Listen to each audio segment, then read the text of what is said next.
Hello दोस्तों, जय हिंद सभी को। मैं HCRM सोनू। आज के इस वीडियो में BSF HCRORM एग्ज़ाम में आने वाले मैथ के मोस्ट इम्पॉर्टेंट क्वेश्चन सीरीज का पार्ट 3 देखेंगे। जैसा कि आप सभी जानते ही हैं कि BSF HCRORM के फिजिकल जनवरी से स्टार्ट हो रहे हैं, जो फरवरी में ख़त्म हो जाएंगे। और PET PST मतलब ये फिजिकल ख़त्म होते ही विद इन मंथ आपका रिटन एग्ज़ाम का जो CBT फेज़ 1 होना है टेस्ट का एडमिट कार्ड आ जाएगा। तो ऐसे में आप लोगों के पास बहुत कम टाइम है और आप लोगों का मेन फोकस रिटन एग्ज़ाम में होना चाहिए। मैथ की प्रिपरेशन आपकी 100% होनी चाहिए, जिससे मैथ्स में आप मैक्सिमम से मैक्सिमम मार्क्स कर सकें, स्कोर कर सकें। तो चलिए देरी ना करते हुए वीडियो स्टार्ट करते हैं।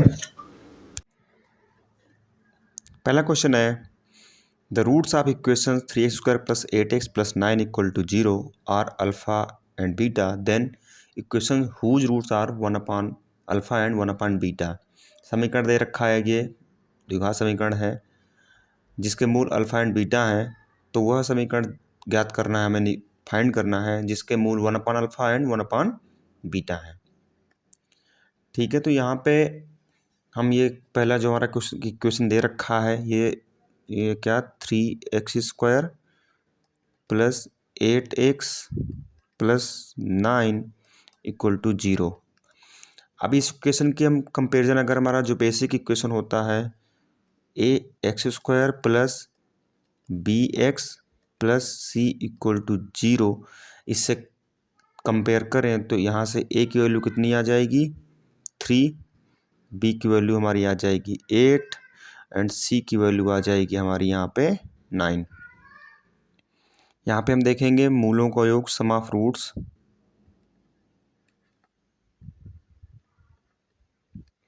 इक्वल टू क्या होता है, सम ऑफ रूट्स मतलब कि यहाँ पे alpha plus beta equal to क्या हो जाएगा -b/a होता है, आपको पता है -b/a। तो यहाँ से क्या alpha plus beta equal to b की वैल्यू कितनी है -8 है तो -8 हो जाएगा और a का मतलब कितना 3। ठीक है, तो यहाँ से हमारा अल्फा प्लस बीटा की वैल्यू ये आ गई। अब यहाँ पे क्या है, मूलों का गुणन एंड क्या product of roots,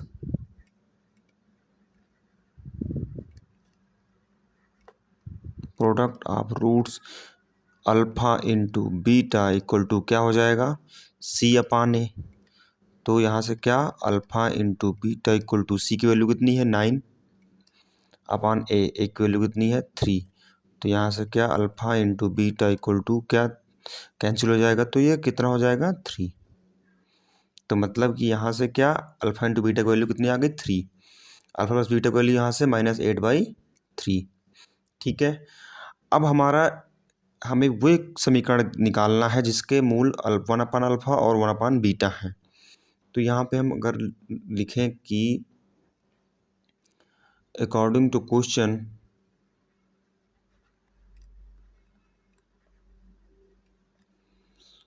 equation whose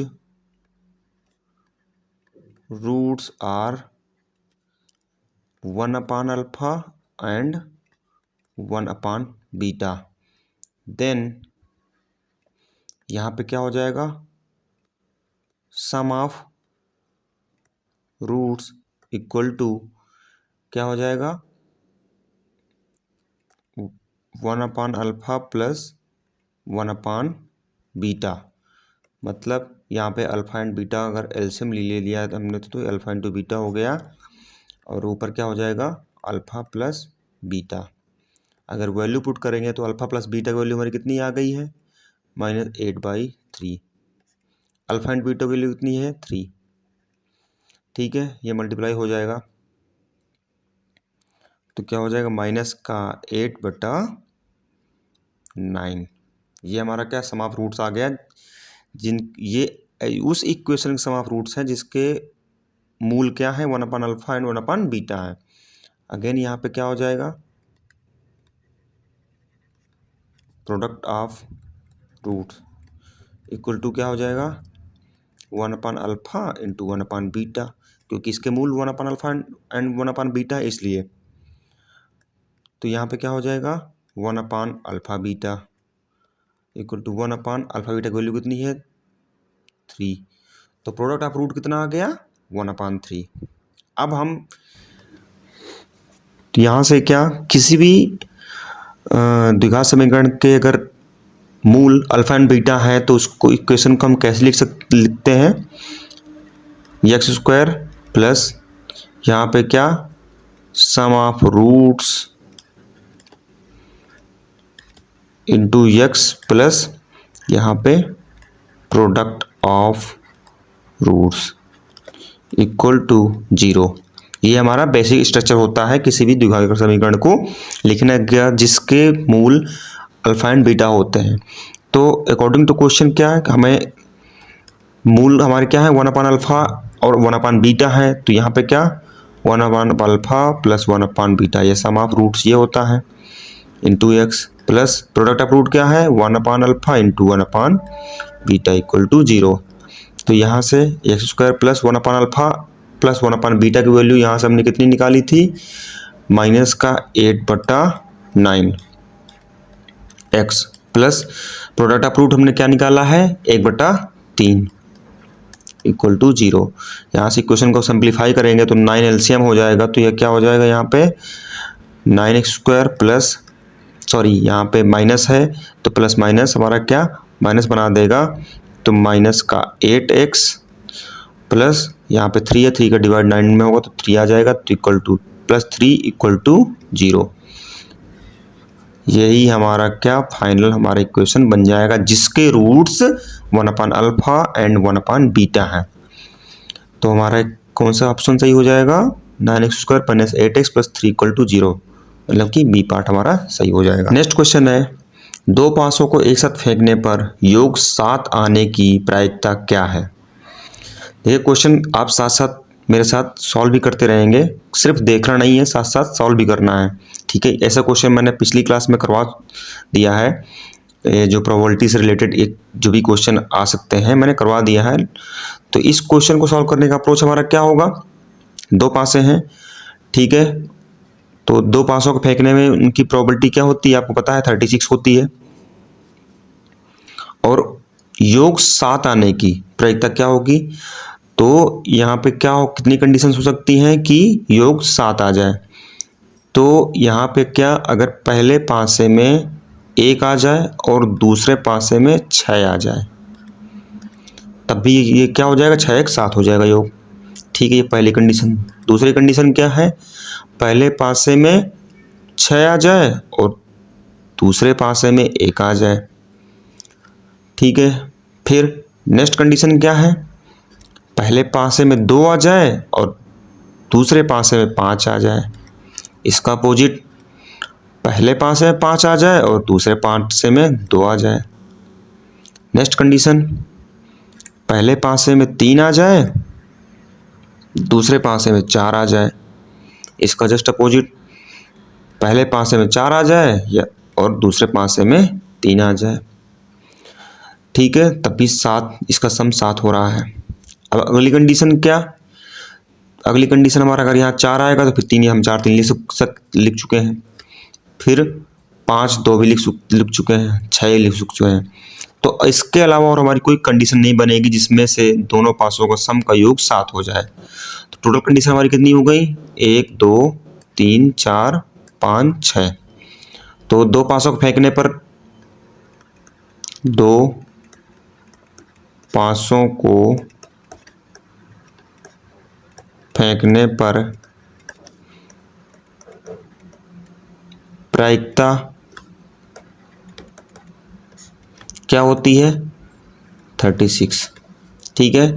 हमारी कंडीशंस कितनी बन रही है 7 योग 7 आने की योग 7 आने की प्रायिकता क्या हो जाएगी, कितनी कंडीशंस हमारी है 6, टोटल हमारी कितनी है 36। तो यहाँ से 6 से 6 30 यहाँ पे तो 1/6। तो मतलब क्या, यहाँ से सी पार्ट सही हो जाएगा। 1/6 है प्रोबेबिलिटी हमारी होगी, जिससे हमारा योग 7 आ जाएगा। नेक्स्ट क्वेश्चन देखेंगे, sec x plus tan x equal to 2, find the value of cos x। हमें देखने में बहुत इजी क्वेश्चन लग रहा है, लेकिन काफ़ी अच्छा क्वेश्चन है। आप सॉल्व करने बैठेंगे तब समझ में आएगा कि कितना अच्छा क्वेश्चन है ये। तो सॉल्व करते हैं। तो क्या, sec x plus tan x equal to 2, इसको हम सिंप्लीफाई करेंगे थोड़ा सा। तो क्या, sec x को क्या लिख सकते हैं, 1/cos x। tan x को क्या लिख सकते हैं, sin x upon cos x equal to 2। cos x LCM ले लिया हमने, तो यहाँ पे क्या आ गया, 1 plus sine x equal to 2। या तो ये बोल दें कि 1 plus sine x equal to 2 cos x। दोनों पक्षों का अगर हम क्या स्क्वायर कर दें, तो यहाँ पे क्या हो जाएगा, ये इसको ओपन करेंगे तो क्या, 1 plus sine square x plus 2 sine x equal to, इसका स्क्वायर करेंगे तो क्या, 4 cos स्क्वायर एक्स बन जाएगा।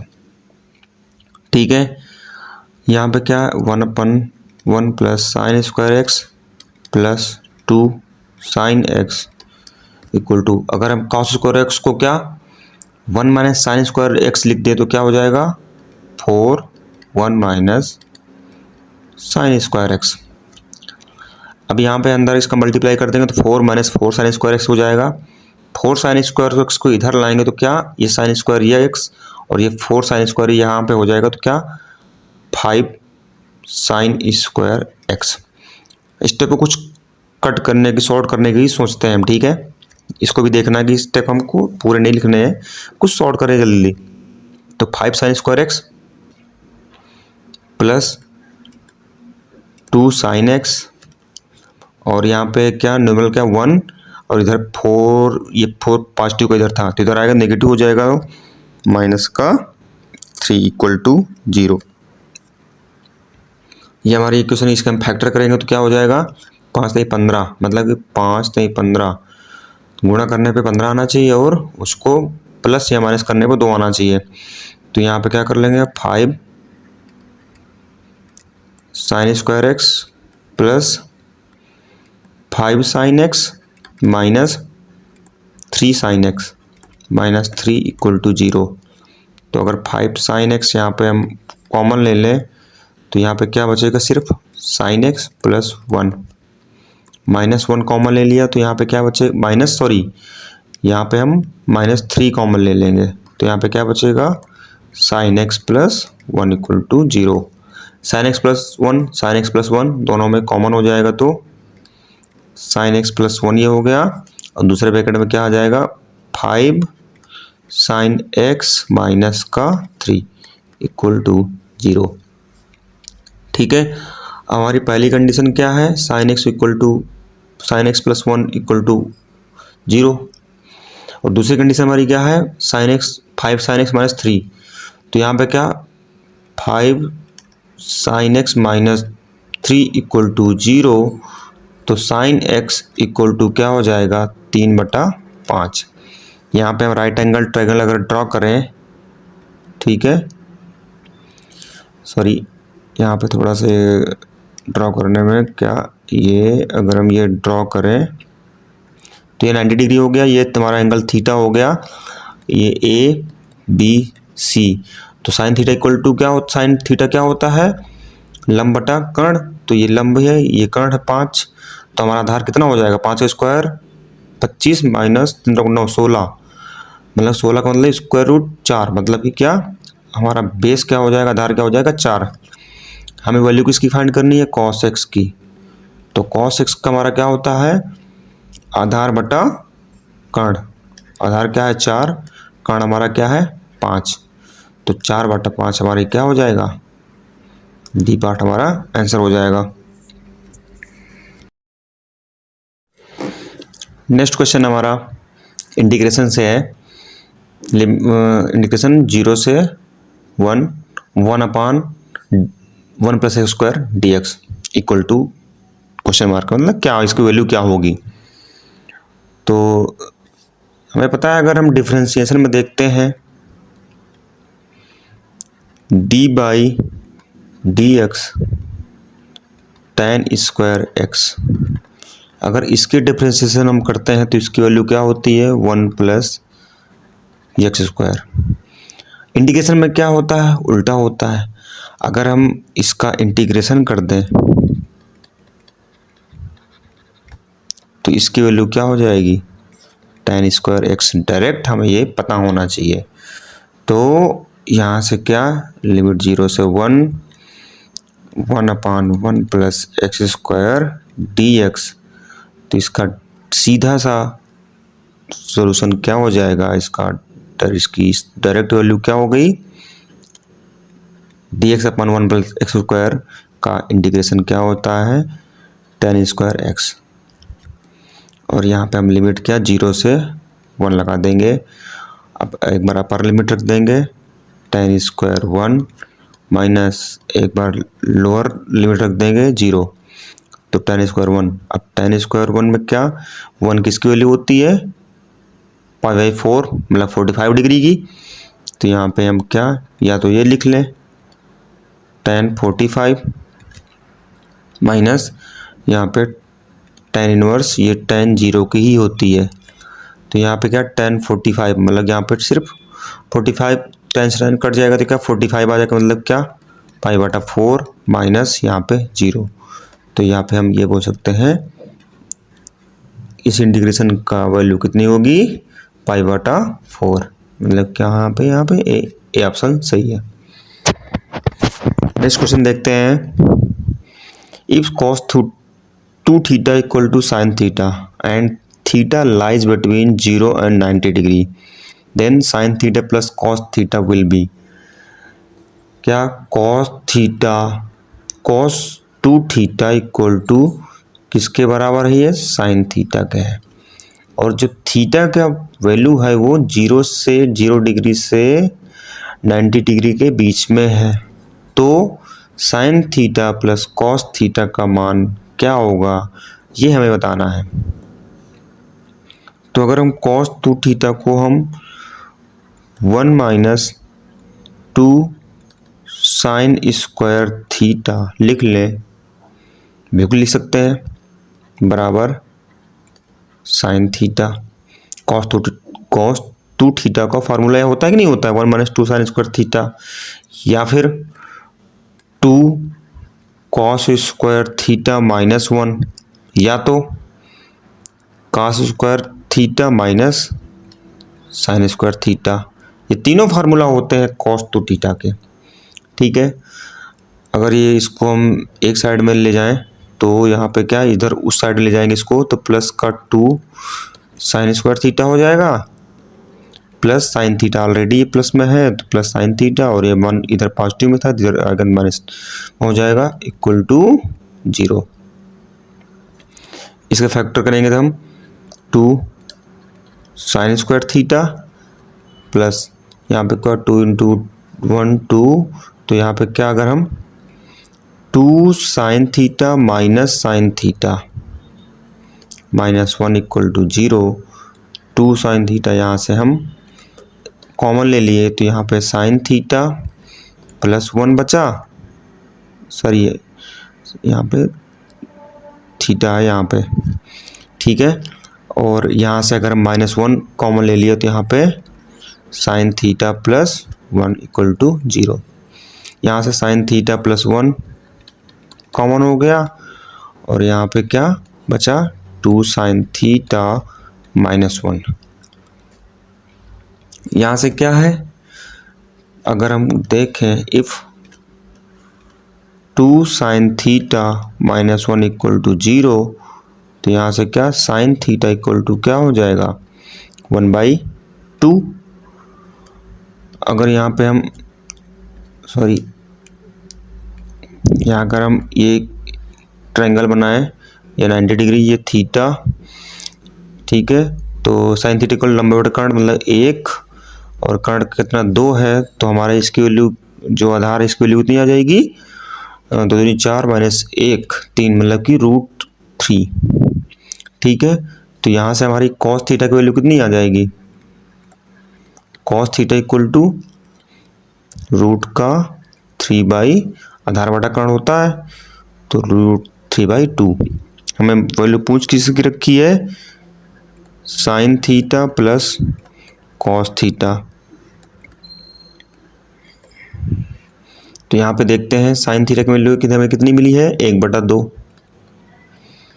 प्लस कॉस थीटा की वैल्यू हमने कितनी निकाली, √3/2। 2 हमारा कॉमन हो जाएगा तो क्या ऊपर ऊपर जे ऐड हो जाएंगे तो √3 + 1/2। यही हमारी क्या फाइनल वैल्यू, इसका आंसर हो जाएगा। कौन सा पार्ट सही है, √3 + 1, मतलब बी पार्ट हमारा सही है। काफ़ी इजी क्वेश्चन था लेकिन अच्छा क्वेश्चन है। नेक्स्ट क्वेश्चन देखते हैं। 50 प्रेक्षणों का अंकगणितीय माध्य 36 पाया गया। बाद में पता चला कि यह गलत था क्योंकि एक प्रेक्षण जिसका मान 48 था उसे 23 मान लिया गया था। सही माध्य क्या होगा। ठीक है, क्वेश्चन काफ़ी क्वेश्चन को देखिए पढ़ना ठीक से है, 2 बार 3 बार पढ़ लो, लेकिन क्वेश्चन को समझना बहुत जरूरी है कि आखिरकार क्वेश्चन बोल क्या रहा है। 50 प्रेक्षणों का अंकगणितीय माध्य 36 है, मतलब क्या 50 का कितना है 36, तो यहाँ पे क्या सम कितना हो जाएगा 50 × 36, मतलब कितना हो गया 1800। बाद में पता चला कि यह गलत था क्योंकि एक प्रेक्षण जिसका मान 48 था उसे 23 मान लिया था, मतलब उसका मान कितना था 48, लेकिन हमने जो काउंट इसमें किया वो क्या हमने 23 काउंट किया है, तो मतलब हमने कम काउंट किया है। तो अगर हम 48 में से 23 को घटा दें तो 8 में से 3 गए 5 और 4 में से 2 गए 2, मतलब क्या 25 हमने कम इसमें हमने क्या कम हमने इसमें मेजर किया है। ठीक है, क्योंकि उसका एक्चुअली में एक्यूरेट वैल्यू कितनी थी 48, लेकिन हमने उसको काउंट कितना कर रखा था 23, मतलब कि हमने 25 कम काउंट कर रखा था। तो इसमें हम जो हमारा सम आया है इसमें हम 25 क्या कर देंगे और ऐड कर देंगे, तो यहाँ पे टोटल ये कितना हो जाएगा 1825।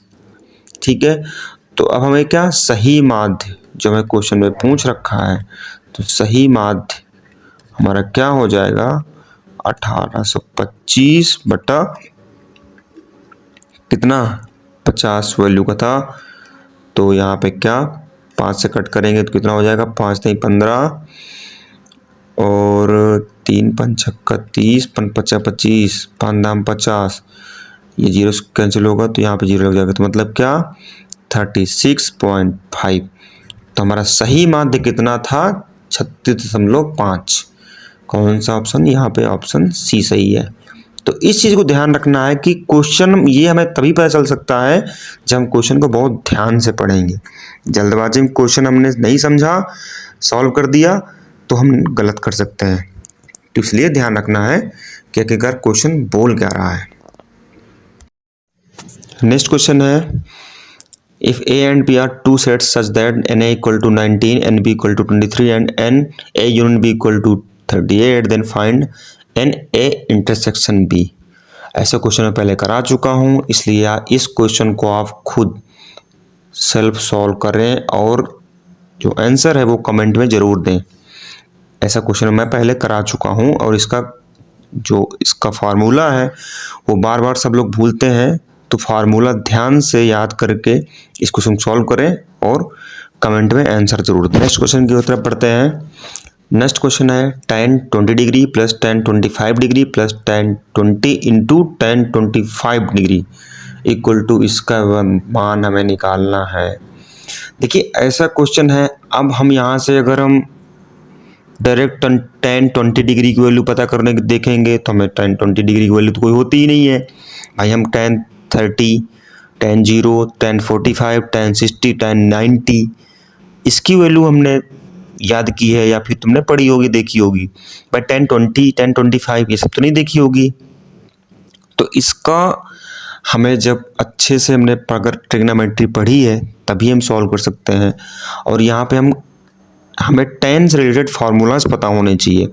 tan से रिलेटेड एक फार्मूला क्या होता है, tan a प्लस बी का फार्मूला क्या होता है, formula tan a plus tan b upon 1 minus tan a into tan b। ठीक है, अगर हम यहाँ पे a की वैल्यू और b की वैल्यू, अगर a की वैल्यू हम 20 डिग्री मान लें और b की वैल्यू 25 डिग्री मान लें तो क्या क्वेश्चन सॉल्व हो सकता है? चलिए एक बार ट्राई करते हैं। तो यहाँ पे अगर हम tan 20 प्लस 25, ये डिग्री सब चल रहा है, इक्वल टू, अब a की जगह में क्या है 20, b की जगह में 25, तो tan 20 degree plus tan 25 degree upon 1 minus tan 20 degree into tan 25 degree. ठीक है, अगर हम इसको 20 प्लस 25 ऐड करेंगे तो कितना हो जाएगा, tan 45 डिग्री इक्वल टू, इसको एज इट इज़ अभी राइट कर लेंगे। इसमें कोई अभी कुछ भी नहीं करना है, tan 20 कुछ हो भी नहीं सकता इसमें, क्योंकि हमें कोई वैल्यू इसकी हमें पता ही नहीं है। tan 45 वैल्यू कितनी होती है यह हमें जरूर पता है, 1। ठीक है, अगर इसको 1/1 लिख दे तो यहाँ पे क्या, tan 20 प्लस tan 25 अपान 1 minus tan 20 into tan 25 degree. ठीक है, क्रॉस मल्टीप्लिकेशन करवाएंगे तो क्या हो जाएगा, tan 20 degree plus tan 25 degree equal to 1 minus tan 20 degree into tan 25 degree. ठीक है, ये माइनस का है, इधर लाएंगे तो प्लस का हो जाएगा, तो tan 25 degree plus tan 20 degree plus tan 25 degree, और इधर आएगा तो ये प्लस में हो जाएगा, तो plus tan 20 into tan 25 degree equal to कितना, इधर हमारा सिर्फ और सिर्फ 1 बचा। तो हमारा क्वेश्चन क्या है, हमारा tan 20 plus tan 25 plus tan 20 into tan 25, इसकी वैल्यू हमें फाइंड करनी है। तो यहाँ पे हमारा क्या आ गया, ये हमारा यही तो बन गया, ये tan 20 plus tan 25 plus tan 20 into tan 25, यही तो हमारा बन गया, इक्वल टू इसकी वैल्यू कितनी आ गई, 1। यही हमारा क्या है, आंसर है। ऑप्शन कौन सा, यहाँ पे बी ऑप्शन हमारा सही है। तो सिर्फ एक फॉर्मूले से हमने इसका सलूशन ऑटोमेटिक निकाल दिया, जिसकी वैल्यू हमें कितनी, 1 मिल गई। ठीक है, ठीक है, नेक्स्ट क्वेश्चन है, find the value of integration 1 minus cos x upon 1 plus cos x d x. हमें समाकलन का अच्छा क्वेश्चन है। ठीक है, इसके हमें वैल्यू फाइंड करनी है। तो यहाँ पे देखते हैं क्या, 1 माइनस कॉस एक्स अपान 1 plus cos x d x. ठीक है, सिंपल इंटीग्रेशन है, नो लिमिट, कोई लिमिट वाला इंटीग्रेशन नहीं है, सिंपल इंटीग्रेशन है। ठीक है, अब हमें यहाँ पे पता होना चाहिए, हमने अभी मैंने पिछले क्वेश्चन में सिखाया है, cos 2x, अगर cos 2x है तो इसके कितने फार्मूले होते हैं, 3, 1 माइनस 2 साइन स्क्वायर एक्स और 2 cos स्क्वायर एक्स माइनस 1, और क्या, cos square x minus sign square x. ये हमारे 3 फार्मूले होते हैं cos 2 थीटा या फिर cos 2x के। अगर यहाँ पे हम सिर्फ cos x देखें, देखो 2x यहाँ पे है। ठीक है, तो यहाँ पे जो ये है ना, यहाँ पे हाफ हो रहा है, तो इसलिए 2x का हाफ कितना, ओनली x होगा, तो इसलिए यहाँ पे x आया। तो अगर हम cos x का फॉर्मूला लिखेंगे तो क्या लिखेंगे हम, 1 minus 2 sine square x by 2, क्योंकि यहाँ पे जो हमारा ये वैल्यू थीटा की जगह में है इसका हाफ हो रहा है यहाँ पे। ठीक है, दूसरा फॉर्मूला क्या लिखेंगे हम, 2 cos square x by 2 minus 1। ठीक है, तो अगर हम यहाँ पे ये 1 माइनस कॉस एक्स है तो ऊपर हम क्या 1 माइनस, अब देखो यहाँ पे अगर हम 2 cos square x by 2 minus 1 अगर ये वाला फॉर्मूला लिख देंगे तो यहाँ पे क्या ये फिर प्लस में हो जाएगा, तो हमारा थोड़ा सिंप्लीफाई करना कॉम्प्लिकेटेड होता चला जाएगा, उससे सिंप्लीफाई नहीं हो पाएगा। तो अगर हम ये cos x की जगह में 1 माइनस 2 साइन स्क्वायर एक्स बटा 2, तो यहाँ पे 1 minus 2 sign square x by 2 ये रख दें, और नीचे क्या 2 cos square x by 2 minus 1 dx ये रख दें। तो क्या हो जाएगा, यहाँ से माइनस अंदर जाएगा तो प्लस बन जाएगा, तो 1 minus 1 plus 2 sign square x by 2 अपान, यहाँ 1 से 1 ये कैंसिल हो जाएगा, तो यहाँ पे क्या 2 cos स्क्वायर एक्स बाई 2 और यहाँ पे dx। ठीक है, अगेन सिंप्लीफाई करेंगे तो 1 से 1 कैंसिल हो जाएगा, तो यहाँ पे क्या 2 साइन स्क्वायर एक्स बाई 2 बचेगा, 2 से 2 भी कैंसिल हो जाएगा ऊपर नीचे, तो क्या साइन स्क्वायर एक्स बाई 2 और नीचे cos square x by 2, sine x upon cos x क्या होता है tan x, तो यहाँ पे क्या हमारा tan स्क्वायर एक्स बाई 2 बचेगा, हो जाएगा। इसमें किसी को सबको पता होना चाहिए sine x upon cos x equal to tan x होता है। ठीक है, तो इसी भी यहाँ पे हमने साइन स्क्वायर एक्स बाई 2 और upon cos square x by 2 की जगह में हमने क्या रख दिया tan स्क्वायर एक्स बाई 2। अब हमें ये भी पता है, सॉरी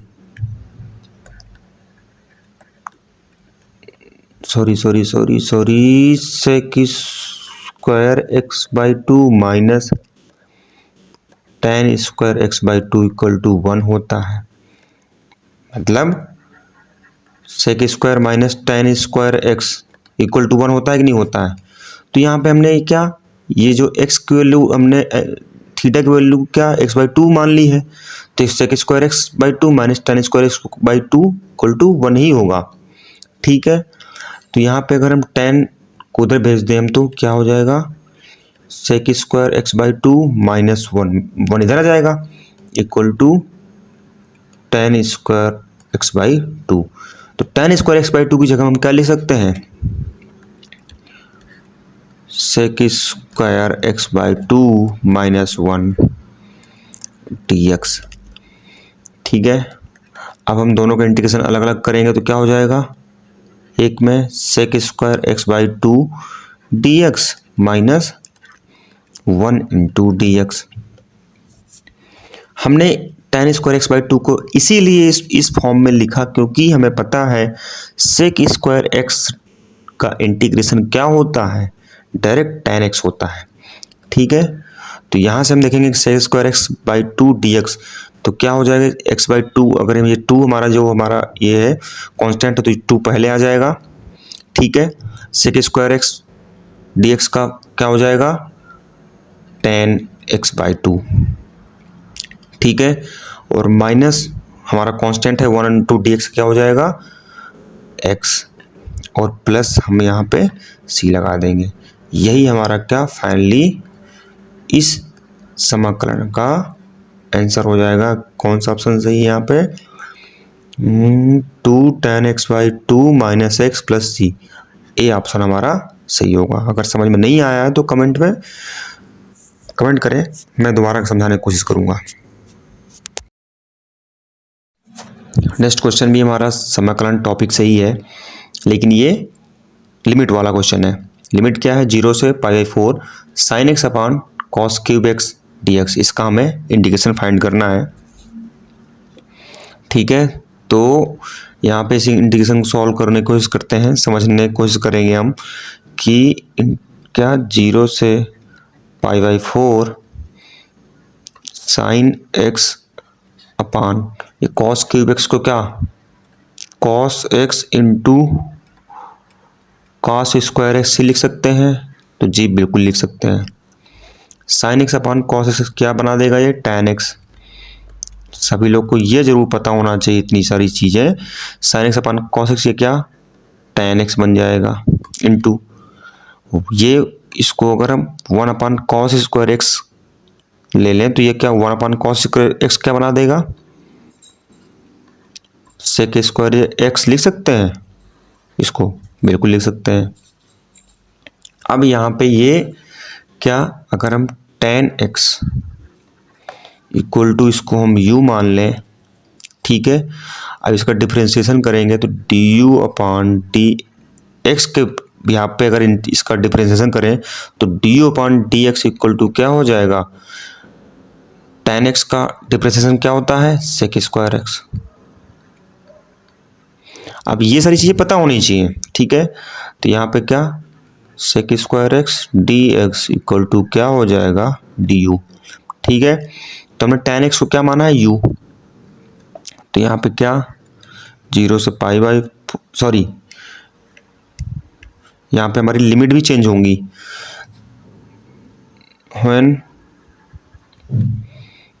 क्या x इक्वल टू 0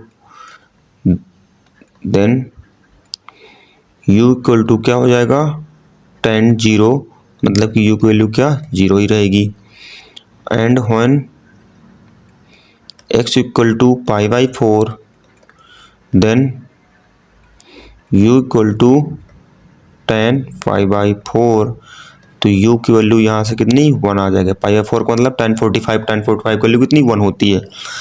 तो हमारी लिमिट भी क्या 0 से 1 हो गई। tan x हमने क्या मान रखा है यहाँ पे u, ठीक है। Sec square x d x की हम क्या रख देंगे हम du लिख सकते हैं, ठीक है। u du का इसका अगर इंटीग्रेशन हम करेंगे तो क्या आ जाएगा हमारा u स्क्वायर बाई 2, लिमिट हमारी क्या है 1 से 0, ठीक है। एक बार हम अपर लिमिट रखेंगे तो यहाँ पे क्या आ जाएगा 1 का स्क्वायर 1/2 माइनस लोअर लिमिट रखेंगे 0 तो 0, तो यहाँ से हमारा आंसर हमारा क्या आ जाएगा 1/2। तो ये भी काफ़ी अच्छा क्वेश्चन है, बट थोड़ा समझने का क्वेश्चन यहाँ पे है ये है कि हमें इसको हम लेट करके ही इसको सॉल्व कर सकते हैं, ठीक है। और जब यहाँ पे हम tan x equal to u let किए हैं माने हैं तो उसके बाद यहाँ पे हमारी लिमिट्स भी चेंज होंगी। ये जरूर ध्यान रखना है कि हमने लेट करके सॉल्व तो कर दिया लेकिन हमने लिमिट नहीं चेंज की, तब भी हमारा जो आंसर होगा वो गलत हो जाएगा। हमें लिमिट भी चेंज करनी है साथ साथ, ठीक है। क्योंकि पहली लिमिट हमारी क्या थी 0 से π/4 थी, तो मैंने एक बार x की वैल्यू 0 रखी तो u की वैल्यू क्या tan 0 मतलब कि 0 हो जाएगी, tan 0 हो जाएगा। और जब हमने x की वैल्यू π/4 रखी x बराबर π/4 देन क्या u इक्वल टू tan/4 मतलब कि tan 45 की वैल्यू 1 होती है, तो u की वैल्यू कितनी 1 हो जाएगी। तो हमारी लिमिट जो 0 से π/4 थी तो वो बाद में क्या 0 से 1 हो गई। और tan x को मैंने u माना था तो u हो गया, और sec square x d x क्या ये du के बराबर हो गया तो du हम लिख दिया। अब u du इसका इंटीग्रेशन करेंगे तो u²/2 होता है, ये आप पढ़े ही होंगे, ठीक है। तो काफ़ी अच्छा क्वेश्चन था, एक बार समझ में नहीं आया तो दोबारा देखिए जरूर समझ में आ जाएगा। ये क्वेश्चन भी हमारा इंटीग्रेशन से ही है और ये भी क्वेश्चन पिछले क्वेश्चन से कुछ मिलता जुलता है, ठीक है। तो इसकी भी लिमिट क्या 0 से π/4 दे रखी है e⁻ tan x into sec square x d x, ठीक है। तो इसको भी हम मान के ही सॉल्व करेंगे। अब देखो ऐसे क्वेश्चन को सॉल्व करने के लिए आपको जो बेसिक इंटीग्रेशन है वो आना ही चाहिए, ठीक है। तो इस क्वेश्चन को सॉल्व करने की कोशिश करते हैं। तो 0 से π/4 क्वेश्चन एक बार राइट डाउन कर लेते हैं tan x into sec square x d x, यहाँ पे भी हम क्या मानेंगे, tan x equal to u, कुछ ही मान सकते हैं आप। दोनों पक्षों का x के बिहाफ पे डिफ्रेंशिएशन करेंगे तो du upon d x equal to क्या हो जाएगा, tan x का डिफ्रेंशिएशन क्या होता है, सेक स्क्वायर एक्स होता है। ठीक है, तो यहाँ से sec square x d x, इधर इसको अगर इधर क्रॉस मल्टीप्लिकेशन करवा देते हैं तो बराबर इधर क्या, अगर इसको 1 लिख लेते हैं तो sec square x d x equal to हमारा क्या, डी यू हो जाएगा। ठीक है, साथ साथ हम एक साथ में ही लिमिट भी चेंज कर लेंगे। लिमिट चेंज करने के लिए क्या, if x equal to 0 then क्या, u इक्वल टू क्या हो जाएगा, tan 0, मतलब u की tan 0 की वैल्यू 0। ठीक है, if x equal to pi by 4 then u equal to tan pi by 4, तो u की value again tan pi by 4 का मतलब tan 45, tan 45 की वैल्यू 1, तो अगेन u की वैल्यू क्या 1। तो हमारे साथ में लिमिट भी 0 से 1 हो गई, और sec square x d x की जगह में हम क्या, डी यू लिख लेंगे। तो 0 से 1, और यहाँ पे e की पावर tan x को क्या मान लिया हमने, u, तो e की power u into sec square x d x का लिख लेंगे डी यू। ठीक है, अब e की power x into D x का इंटीग्रेशन क्या होता है, e की पावर x ही होता है। ठीक है, तो यहाँ पे e की पावर u ही हो जाएगा इसका इंटीग्रेशन। ठीक है, लिमिट अप्लाई करेंगे हम, लिमिट हमारी यहाँ पे लिमिट अप्लाई करेंगे तो क्या, एक बार अपर लिमिट एक बार लोअर लिमिट, तो u की जगह एक बार 1, e की पावर n माइनस e की पावर लोअर लिमिट 0। ठीक है, यहाँ पे e की पावर 1 क्या e ही रहेगा, माइनस e की पावर 0, ध्यान रखना e की पावर 0 कभी 0 नहीं होता है, e की पावर 0 की वैल्यू कितनी, 1 होगी। ठीक है, तो यहाँ से हमारा यही हमारा क्या फाइनल आंसर हो जाएगा, e माइनस 1, e माइनस 1 मतलब क्या, बी पार्ट सही है।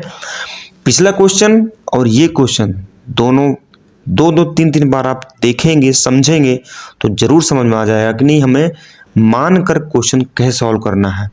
मानकर जब भी क्वेश्चन सॉल्व करेंगे लिमिट जरूर चेंज करनी है, जरूर चेंज करनी है। अगर लिमिट चेंज नहीं करेंगे तो हमारी वैल्यू बिल्कुल, जो हमारा आंसर है वो बिल्कुल चेंज हो जाएगा और कभी आंसर मैच करेगा ही नहीं।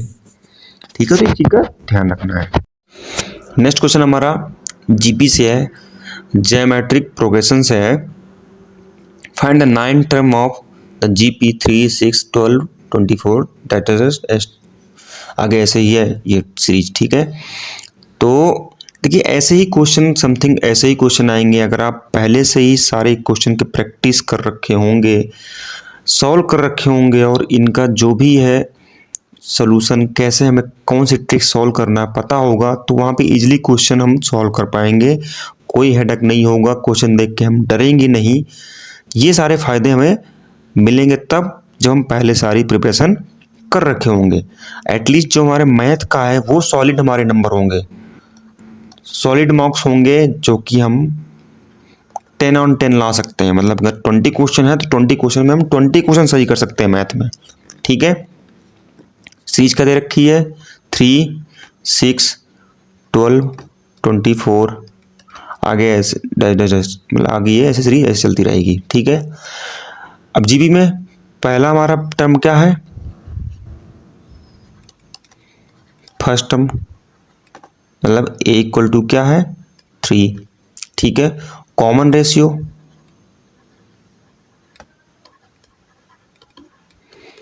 क्या है 6/3, मतलब क्या 2। ठीक है, अब हमारा जीपी में nth मतलब अगर nth टर्म का हमें फाइंड करना है तो उसका फार्मूला क्या होता है, Tn equal to a r की पावर m-1। ठीक है, हमें 9th टर्म फाइंड करना है तो T9 इक्वल टू ए की वैल्यू हमारी कितनी है 3 इंटू आर, मतलब हमारा कॉमन रेशियो क्या, ये आर की वैल्यू तो है, ये क्या है आर की वैल्यू है, कॉमन रेशियो हमारा आर होता है, तो आर की वैल्यू कितनी है 2 पावर एन हमारा 9 है, 9 माइनस 1, तो यहाँ से 3 इंटू 2 की पावर 9 माइनस 1 मतलब 8, इसका मल्टीप्लाई करेंगे तो 2 की पावर 8 कितना हो जाएगा, 2 दूनी 4, 4 दूनी 8, 8 दूनी 16, 2 32, 2 64, 2 28, 256, तो 3 गुणे 256 मतलब 36 का 18 और 25 75 1 76, मतलब 768, क्या सी पार्ट हमारा, इसका आंसर क्या सी पार्ट हमारा सही हो जाएगा। जीपी काफ़ी इजी क्वेश्चन है और ये फार्मूला हमें ज़रूर याद रखना है, हो सकता है सेम इसी फार्मूले से हमारा क्वेश्चन आ जाए, आने के बहुत ज़्यादा चांसेस हैं। नेक्स्ट क्वेश्चन है, यदि cos x इक्वल टू -3/5 और x तीसरे चतुर्थांश में स्थित है तो sin 2x का मान हमें ज्ञात करना है। ऐसे क्वेश्चन मैं इससे पहले क्लास में करवा चुका हूँ, और वीडियो पॉज करके आप इस क्वेश्चन को पहले खुद सॉल्व करिए, फिर आगे देखना। अगर नहीं सॉल्व होता है तब आगे सोल्यूशन देखिए, अगर सॉल्व हो जाता है तब भी देखना है कि नहीं हमने किस मेथड से किया है और मैंने किस मेथड से सॉल्व किया है और कितनी जल्दी सॉल्व किया है। ठीक है, यहाँ पे हम क्या देखते हैं कि cos x इक्वल टू -3/5 दे रखा है। ठीक है, ये हमने क्वाड्रेंट ड्रॉ कर लिए अगर, तो ये क्या फर्स्ट सेकेंड थर्ड एंड ये फोर्थ। ठीक है, अष्टक होता है तो मतलब अ स ट का, all sine cosec tan cot और कॉस और सेक ये पॉजिटिव होते हैं, बाकी सारे निगेटिव होते हैं। ठीक है, अपने अपने क्वाड्रेंट में। तो x हमारा किस पे लाई करता है, तीसरे चतुर्थांश पे, cos x हमें देगा रखा है cos x, और x हमें तीसरे मतलब यहाँ पे लाई करता है। ठीक है, तो यहाँ पे क्या tan और cot ही पॉजिटिव होंगे, बाकी सारे निगेटिव होंगे, तो ऑब्वियसली साइन cos या फिर cosec या फिर sec सारे क्या नेगेटिव होंगे, तो cos की वैल्यू ऑब्वियसली नेगेटिव होगी, तो हमें पहले से नेगेटिव रखी है, तो हमें कोई इसमें बड़ी बात नहीं है, ठीक दे रखी है। ठीक है, तो अगर हम यहाँ पे हम राइट एंगल ट्रायंगल ड्रा करते हैं, 90 डिग्री है, ये थीटा है, या फिर इसको हम सॉरी थीटा नहीं एक्स मान लेते हैं, ये एक्स है। ठीक है, तो यहाँ पे क्या कॉस मतलब क्या होता है, आधार बटा कर्ण, आधार क्या दे रखा है 3 और कर्ण क्या दे रखा है 5। हमें कभी ये नहीं देखना कि ये निगेटिव वैल्यू दे रखी है तो यहाँ पे -3 कर दे, नहीं, नेगेटिव वैल्यू क्यों दे रखी है, क्योंकि cos x जो है वो किस पे लाई कर रहा है, तीसरे चतुर्थांश पे लाई कर रहा है, इसलिए इसकी वैल्यू ऑटोमेटिकली नेगेटिव में ही होगी। ठीक है, तो हमारा लंब यहाँ से कितना निकल आएगा, 5 5 25, 3 3 9, 25 में 9 घटाएंगे 16, 16 का स्क्वायर रूट कितना 4। ठीक है, ये हमें मुझवानी पता होना चाहिए सब चीज़ें, इसको कैलकुलेट करने की जरूरत नहीं होनी चाहिए। 3 4 5 का हमारा जो सेट होता है ये हमें पता होना चाहिए। ठीक है, तो cos x की वैल्यू -3/5। ठीक है, और हमारा यहाँ पे sin x की वैल्यू क्या हो जाएगी 4 बटा लंब बटा कर्ण होती है 5। ठीक है, 4/5, लेकिन ये तीसरे चतुर्थांश पे है तो थर्ड क्वाड्रेंट पे sin x की वैल्यू भी निगेटिव होगी, तो यहाँ पे क्या इसको भी हम निगेटिव ही लेंगे। हमें वैल्यू किसकी फाइंड करनी है, sin 2x। अब sin 2x का हमारा फार्मूला पता होना चाहिए, क्या होता है 2 sin x into cos x। ठीक है, तो 2 sin x की वैल्यू कितनी रख देंगे -4/5 इंटू cos x की वैल्यू कितनी रख देंगे -3/5। ओके, सिंप्लीफाई करेंगे तो क्या हो जाएगा, ये माइनस माइनस प्लस बना देगा, 4 दूनी 8, 8 3 24, 24 बटा 5 25, तो ये हमारी क्या 24/25, ये हमारा क्या हो जाएगा आंसर, मतलब सी पार्ट सही है। इस चीज़ को इसमें ध्यान रखना है, इसमें -24/25 भी आंसर दे रखा है। अगर हमने यहाँ पे कुछ गलती करी यहाँ पे अगर हम माइनस न लेकर यहाँ पे हम सिर्फ प्लस ले लें, ठीक है, कोई क्वेश्चन दे रखा है x हमारा तीसरे चतुर्थांश पे लाई करता है, तो इसलिए हमें साइन एक्स की वैल्यू भी तीसरे चतुर्थांश पे ही लेनी पड़ेगी, जो कि हमारी साइन एक्स हमारा थर्ड क्वाड्रेंट पे क्या नेगेटिव होगा, तो इसलिए हमें यहाँ पे नेगेटिव वैल्यू ही लेनी पड़ेगी इसको। तो -4/5 कॉस एक्स की वैल्यू दे रखी थी, साइन एक्स की हमने निकाल ली, साइन 2x का हमें वैल्यू फाइंड करना था, तो साइन 2x हमें इसका फार्मूला पता होना चाहिए, 2 sin x into cos x होता है। फार्मूले में हम वैल्यू पुट कर लेंगे, सिंप्लीफाई करेंगे तो क्या आ जाएगा 24/25, जो कि हमारा सी पार्ट सही है। नेक्स्ट क्वेश्चन भी इंटीग्रेशन से है। लिमिट है 0 से π/2 root tan x upon root cot x plus root tan x dx। ठीक है, अब देखिए ऐसा क्वेश्चन हम इंटीग्रेशन की जितनी प्रॉपर्टीज होती हैं, ठीक है, वो प्रॉपर्टीज हमें पता होना चाहिए, और प्रॉपर्टीज अप्लाई करने से ये क्वेश्चन इजीली सॉल्व हो जाएगा। ऐसा ही क्वेश्चन कुछ मिलता जुलता मैंने इससे पहले क्लास में करवा रखा है, और उसमें मैंने क्या किंग्स प्रॉपर्टी अप्लाई करी थी। कौन सी property? King's property. Okay, king's property क्या थी? अगर लिमिट 0 टू a कोई इंटीग्रेशन fx dx दे रखा है, तो वो हमें क्या हो जाएगा, किंग्स प्रॉपर्टी अप्लाई कर देंगे तो क्या हो जाएगा, लिमिट 0 टू a, और ये क्या f x की जगह में क्या a माइनस एक्स dx हो जाएगा। ठीक है, ऐसा ही क्वेश्चन है ये भी, तो यहाँ पे हम देखेंगे, इसको हम क्या मान लेते हैं, i इक्वल टू लिमिट क्या 0 to π/2 root tan x upon root cot x plus root tan x dx। ठीक है, इसको हम इक्वेशन 1 मान लेते हैं। ठीक है, अब यहाँ पे क्या अप्लाइंग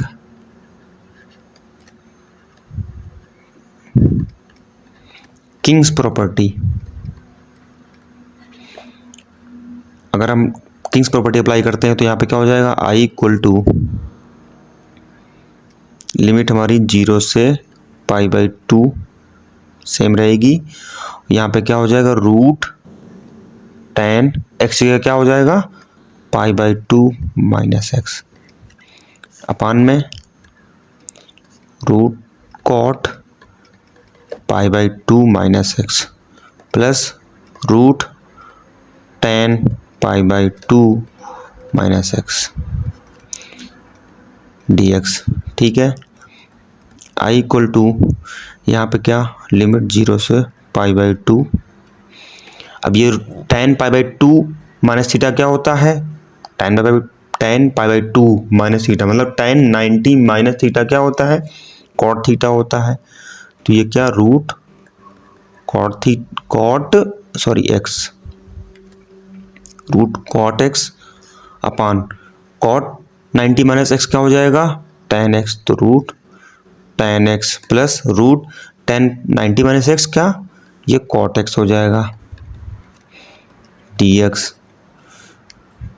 ठीक है, अब इसको हम क्या इक्वेशन 2 मान लेंगे।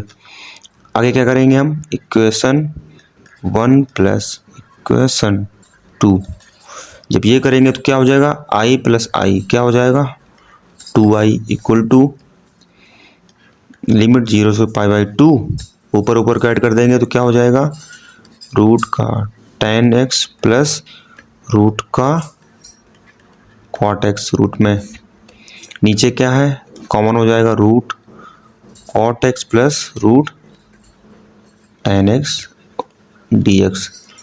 ऊपर नीचे हमारा न्यूमरेटर और डिनोमिनेटर सेम है तो क्या हो जाएगा कैंसिल हो जाएगा, तो यहाँ से क्या हमें 2i इक्वल टू इंटीग्रेशन 0 से π/2 लिमिट और 1 इंटू dx बचेगा। कांस्टेंट का हमारा पता है हमें क्या होता है इंटीग्रेशन x, तो x और upper limit π/2 lower limit 0, 2i equal to limit apply करेंगे तो क्या एक बार upper limit minus lower limit, तो 2i इक्वल टू π/2, तो i इक्वल टू क्या हो जाएगा π/4। यही हमारा क्या आंसर है। सावधानी से वीडियो पॉज कर करके अगर इसको हम समझेंगे तो इजीली समझ पाएंगे। इससे पहले भी क्लास में मैंने सेम ऐसे ही कुछ मिलता जुलता क्वेश्चन किंग्स प्रॉपर्टी को अप्लाई करके करवा रखा है, उसे जाके भी आप देख सकते हैं। नेक्स्ट एंड इस क्लास का लास्ट क्वेश्चन हमारा है cos 24 degree plus cos 55 degree plus cos 125 degree plus cos 204 degree plus cos 300 degree equal to question mark हमारा, इसकी वैल्यू हमें फाइंड करनी है। ठीक है, तो इस तरह क्वेश्चन को देख के भी बिल्कुल घबराना नहीं है कि अरे इनकी वैल्यू तो हमें पता ही नहीं है और कैसे सॉल्व होगा। तो बस थोड़ी सी ट्रिक फॉलो करनी है, इजीली सॉल्व हो जाएगा। क्वेश्चन हमारा क्या है एक बार हम नोट कर लेते हैं। cos 25 degree plus cos 55 degree plus cos 125 degree plus cos 204 degree plus cos 300 degree. ठीक है, अब इस क्वेश्चन को हमें सॉल्व करने का अप्रोच ये होना चाहिए कि हम इसको कितनी जल्दी सिंप्लीफाई करें, ऐसा क्या चेंजमेंट लाएं ताकि हमें कुछ वैल्यू हमारी कैंसिल हो सके। जैसे यहाँ पे ये 125 है तो हम ऐसा क्या करें कि नहीं ये 55 से ये कैंसिल हो जाए, या फिर 204 है इसको हम क्या लिख सकते हैं कि इससे ये कुछ कैंसिल, ऐसा हमें कुछ सोचना है। तो यहाँ पे अगर हम देखें तो क्या cos 24 degree plus cos 55 degree plus ये cos 125 डिग्री क्या लिख सकते हैं हम cos 180 माइनस 55 डिग्री, क्या ये लिख सकते हैं? तो जी हाँ बिल्कुल लिख सकते हैं। प्लस cos 204 को क्या लिख सकते हैं cos 180 प्लस 24 डिग्री लिख सकते हैं, बिल्कुल लिख सकते हैं। प्लस cos 300 डिग्री को क्या लिख सकते हैं 360 डिग्री माइनस 60 डिग्री, ये लिख सकते हैं, लिख सकते हैं। ठीक है, नेक्स्ट स्टेप में देखते हैं cos 24 degree plus cos 55 degree plus यहाँ पे cos 180 minus theta, cos 180 minus theta 180 से कम। अगर यहाँ पे हम ये कोऑर्डिनेट ड्रॉ करते हैं तो ये हमारा क्या है first, second, third and fourth, 0, 90, 180, 270 और 0 या फिर 360, इसी को हम बोल देते हैं। ठीक है, तो हमारा 180 से कम मतलब कि सेकेंड कोऑर्डिनेट पे आ रहा है ये। ठीक है, सेकेंड कोऑर्डिनेट पे क्या होता है साइन और कॉस पॉजिटिव होते हैं, बाकी साइन और कोसेक पॉजिटिव होते हैं, बाकी सारे नेगेटिव होते हैं। तो ये पहले बात तो नेगेटिव होगा। ठीक है, तो यहाँ पे हम डायरेक्ट इसको यहाँ पे हम माइनस लिख लेते हैं। और ये 180 है, 180 और 360 चेंज भी नहीं होते हैं, ये भी पता होना चाहिए। तो ये क्या cos 55 डिग्री हो जाएगा। फिर क्या है cos 180 प्लस 24, तो ये क्या 180 से ज़्यादा हो गया, मतलब तीसरे चतुर्थांश पे पहुंच गया ये। ठीक है, अब तीसरे चतुर्थांश पे क्या है tan और cot इसमें पॉजिटिव होते हैं, वहाँ पे नेगेटिव होते हैं। तो यहाँ पे भी क्या ये cos है तो नेगेटिव हो जाएगा cos 25। 180 है इसलिए चेंज भी नहीं होगा, इसका कोसाइन चेंज नहीं होगा। भाई हमारे जितने भी कोसाइन हैं ये 180 और 360 पे चेंज नहीं होते हैं, चेंज किस पे होते हैं सिर्फ ओनली और ओनली 90 और 270 पे ही चेंज होते हैं। और ये क्या है cos 360 माइनस 60 मतलब कि 360 से कम, मतलब चौथे कोऑर्डिनेट पे। तो का मतलब इसमें cos और sec पॉजिटिव होंगे, तो हमें पहले तो पॉजिटिव और cos 360 चेंज नहीं होगा, तो cos हमारा ये क्या 60 डिग्री ही हो जाएगा। तो यहाँ से क्या देखेंगे cos 24 डिग्री और cos 24 डिग्री कैंसिल हो जाएगा, cos 55 कैंसिल हो जाएगा, बचा हमारा क्या cos 60 डिग्री। cos 60 की वैल्यू कितनी होती है 1/2। 1/2 हमारा क्या ए ऑप्शन है, यही हमारा आंसर सही है। तो इस क्वेश्चन को हमने कितनी ईजिली सिंप्लीफाई करके सॉल्व कर दिया। हमें ऐसा अप्रोच देखना है, ऐसे क्वेश्चन को हमने सॉल्व करने की कोशिश करनी है, और ऐसे ही अगर हम प्रैक्टिस करते रहेंगे तभी वहाँ पे कोई भी कैसे भी हार्ड क्वेश्चन, मॉडरेट क्वेश्चन आ जाएगा तो इजीली हम बना पाएंगे। ठीक है, देखते ही हम डरेंगे नहीं, और ऐसा ही हमारा अप्रोच होना चाहिए। ठीक है, आज के इस वीडियो में यहीं तक। नेक्स्ट वीडियो में हम कुछ और नया सीखने की कोशिश करेंगे। Okay, thank you, like and subscribe.